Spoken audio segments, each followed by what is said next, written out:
really, really loud and windy, so hopefully you can hear me. We skipped last week's farm tour. We were just so busy getting ready for market. And this week was mostly really, really rainy, and same thing with last week, honestly. So neither week we got that much done on our farm. It's mostly been indoor work in the greenhouse, working on plants. One of our questions was who helps us and how many people help us on our farm. Our farm isn't the size where we could afford to hire any help. So it's really just me and Scott. This winter we had a couple friends come and help us with our willow harvest, which was really wonderful. And last summer we had a friend come and help us harvest garlic scapes. But other than that, 99% of the time, it's truly just us. Over the years, we've had a lot of successes on the farm, and we've also had a lot of failures.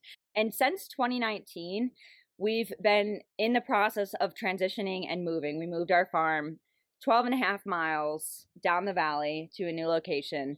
And it kind of, everything has been sort of chaos for the past 4.5 years. Things are finally settling down as we're finally finishing moving to our new location. One of the things that we did that wasn't ideal, we planted our land and we put up this high tunnel here without very much experience of the land. So because of that, we didn't realize that there's essentially a spring that comes out of the ground here. Our soil here is really challenging compared to our old farm. Our previous farm, the land was very sandy and gravelly. And here it's not that way at all. We have very dense, compacted, silty soil. And there's a hard pan about a foot down. So the water management over the land is really challenging here. And last year, we have another high tunnel right next to us here. You probably can't see it. You can kind of see it from this video. We have another high tunnel just right next to this one. And last year, we actually put in a drainage tile in between the two high tunnels and below this high tunnel on the other side. But because of our soil, those drainage tiles weren't even enough to drain the water away from this high tunnel because there's just so much water coming towards this high tunnel from the other high tunnel, but also from the land above us. Our farm's on a hill.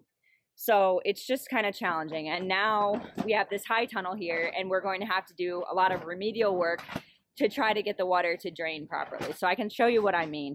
In this high tunnel, we had some winter greens planted and they're just like it was just for us, not to sell. And they're pretty much just overgrown, and the ones in the back of it didn't even grow because it was so wet down there. But we're gonna mow these down and then subsoil the whole greenhouse.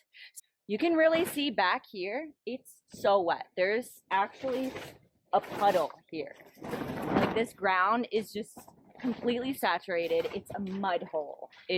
I've never seen anything like it in a high tunnel. And a high tunnel is precious space, you know, it's indoor precious space to be used. Nobody wants to see this in their high tunnel. Look at that, it's insane.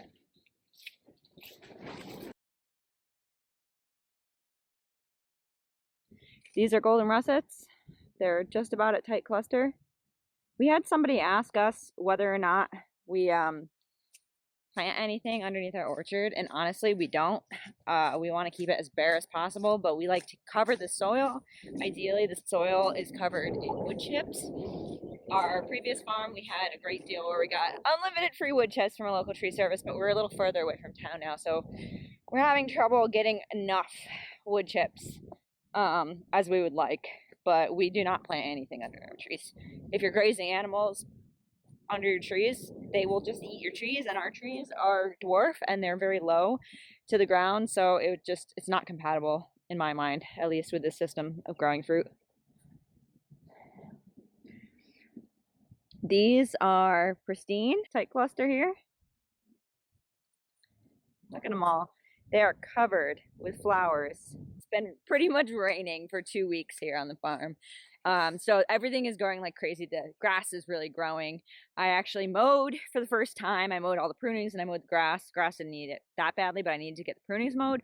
But this patch here where I threw all the willow cuttings, I could not mow. Willow is very difficult to mow and also difficult to chip with a wood chipper. So it started raining before I was able to remove all that, but I'm just gonna throw it in a big brush pile kind of on the edge of the orchard. The willow, we're walking through our willow patch now. The willow is just starting to leaf out, which is exciting. And I'm heading down to the Zestar apples. These are Honeycrisp that I'm walking by here, and these like were definitely nowhere near there now. Like they're almost at tight cluster, even though just a couple days ago they were just barely opening. It's really amazing this time of year how quickly everything progresses. We got lucky spring was kind of ahead of schedule on the farm because it was a pretty warm winter and then a kind of warm February. But a few weeks of cold weather slowed things down, but it's warm again. I think it's going to be cold for a couple days, but pretty much there's a warming trend here, so things are going to pop. These are Zestar apples. They've got a lot of bloom on them. They're at tight cluster. Young apricot trees that have just started to bloom. Here's a dead tree. Here's another one, young one that's just started to bloom. And the plums, oh, the plums. I see a couple blooms just opening. These are young plum trees. They're only 2 years old and they're just covered. Look at all these beautiful flower buds on this plum. These are pink pearl. We're walking up to the pink pearl apples. These have the most beautiful blooms. Deep, deep pink. They're just about at tight cluster too. They look so good. And now we're coming up upon the pears. These pears, Scott has been babying them. And look at them, they're almost about to bloom. Just a little bit more warm weather and they will be popping open. And unfortunately, the forecast looks like pure rain. So not the best bloom weather, but covered in bloom. So someone asked how to propagate blueberries from cuttings. And there's two ways to do it. You can use hardwood cuttings or softwood cuttings in the summer.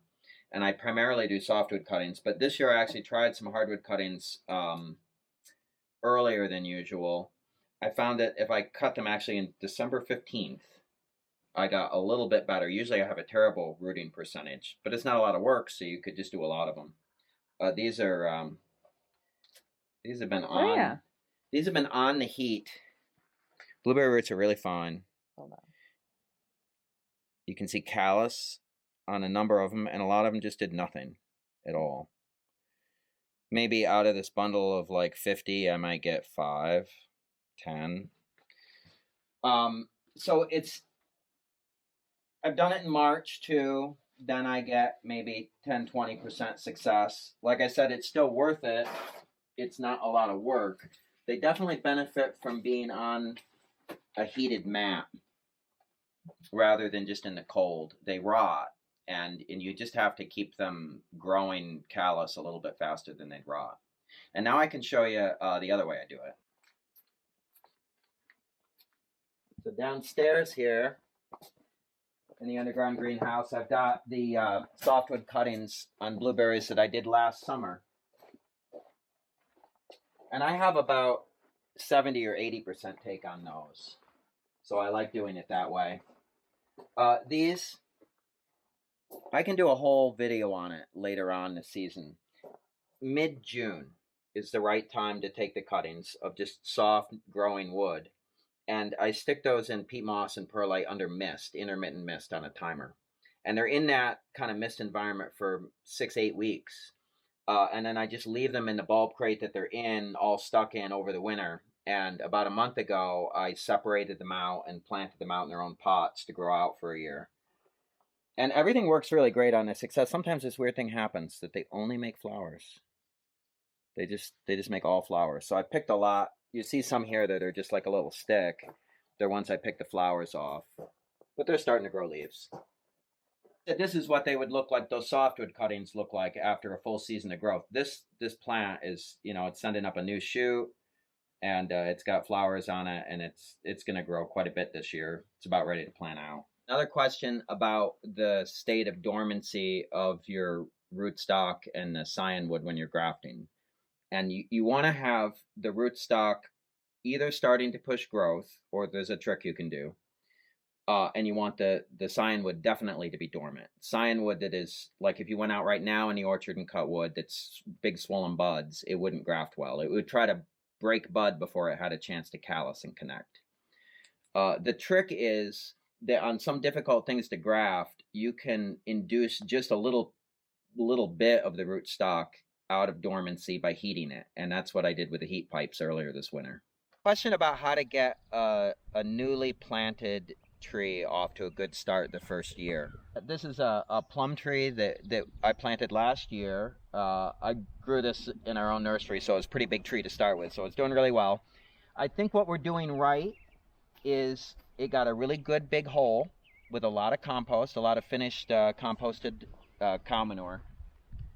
It's planted on a little bit of a mound because this was a wet spot. So I kind of held up the dirt here before I planted this row. And I think that's really helped a lot. It doesn't have many weeds under it. There's some weeds, but they're pretty well controlled. It's got wood chips, which help hold in moisture if it gets droughty. It's got a drip line. You could irrigate it however you want, but it's important when it's a dry season. In the first year, right after you plant a bare root tree, for the first 6 or 8 weeks, it has no way to really take up water. It has no fine roots. So you really need to keep it quite damp. And then finally, you know, we did the copper oil spray both last year after I planted it and just a couple weeks ago this spring. So it's got some protection against insects and fungal things. And look, it's covered with flower buds. This is a Lavina plum. It's a great Russian variety. It's amazing, actually. Just 1 year in the ground, eh? As far as, you know, training, you can see, and I headed it back when I planted it. And then I've trained it to the basic shape it's going to be as an open center plum tree. So those are the really important things to do to get it off to a good start.